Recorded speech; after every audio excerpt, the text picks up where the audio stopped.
There's 5 verses. We'll start off with Revelations 19, verse 6 through 9, and you just make a notation. And so, blessed are those who are called to the marriage supper of the Lamb. Revelations 20, verse 1 through 10. They lived and reigned with Christ for 1,000 years. 2 Thessalonians 1 through verse 3 through 5. Endure that you may be counted worthy of the kingdom. James 2, verse 5. God has chosen the poor of this world to be rich in faith and heirs to the kingdom. And John 14, verse 1 through 3. In my Father's house there are many mansions, and I go to prepare a place for you. And where I am, there you will also be. So I've had 2 events culminate this month that have made that group of verses become very real to me, and I wanted to share that with you. So the first one was, from childhood, I've had a desire to complete and finish to the end a particular event. And it had nothing to do with church. But to pull it off, I had to develop some skills and earn the resources in order to procure some tools and the free time to be able to pursue that. And then slowly you develop advanced skill sets across a wide area of engineering, of electricity, machining, mechanical proficiency, dynamic internal combustion, metal fabrication. There's intangible skill sets of resourcefulness, boldness, goal setting, patience, financial management, and some basic strategy.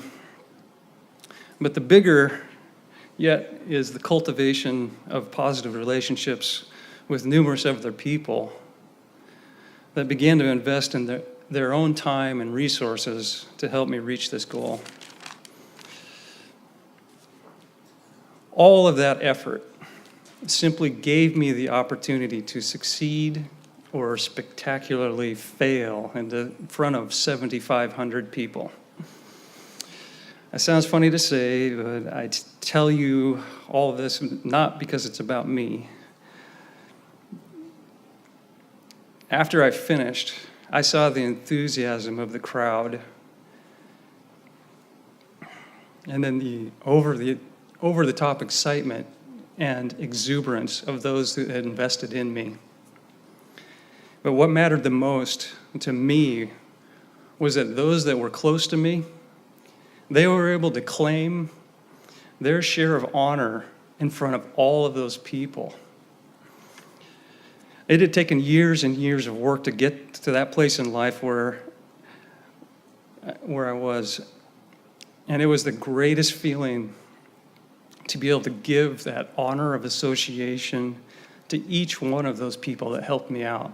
It was a big team effort. I mean, don't get me wrong, it was really exciting to do it, but to see that from other people, that was something. The second one was yesterday. I work for a general contractor, and we've had a ceremonial toast of completion and a handover of the keys to the homeowner. It was a unique project. It's an ultra-modern design.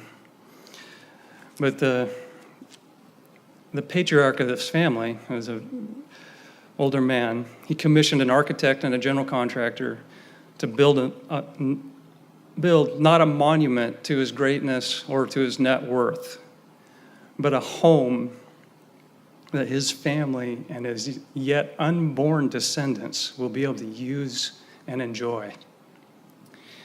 It holds the categorical title of a legacy home.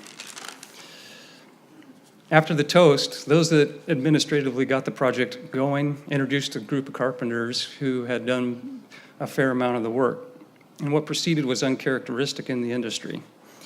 There was an outpouring from the homeowner of gratitude and respect for the skill sets of these men.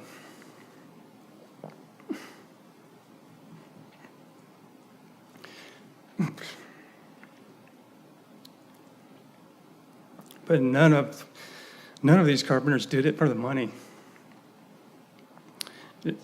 It's just not enough money to deal with the stress and the pressure to perform at these ultra-high levels in less than ideal environment and doing tedious tasks. They did it for the love of simply doing it and to be able to do it with great people.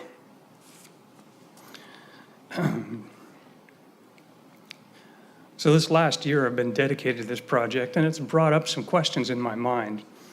Am I investing my time and my resources for this kingdom? Am I doing it with the right attitude? Am I developing the skills on top of skills so that at Christ's return I am counted worthy, honored as the first fruits of mankind? And what is this mansion that Christ is building for each one of us? And how will construction proceed in a 1,000-year period? So let's make this real for a moment. Let's dare to put ourselves there at that revealing of the saints. The living God of eternity singles you out to receive your crown of glory and your robe of honor. You've made it. You're married to the Lamb, forever recognized as the first fruits heritage of God's family.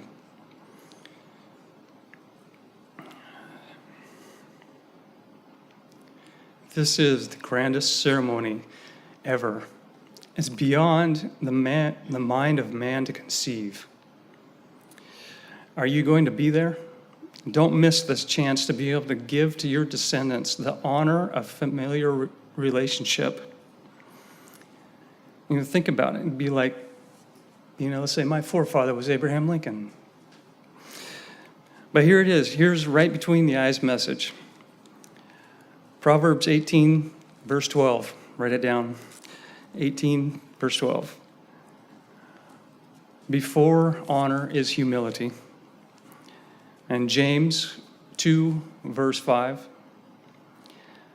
God has chosen the poor of this world to be rich in faith and heirs of the kingdom. So do you see the need for humility?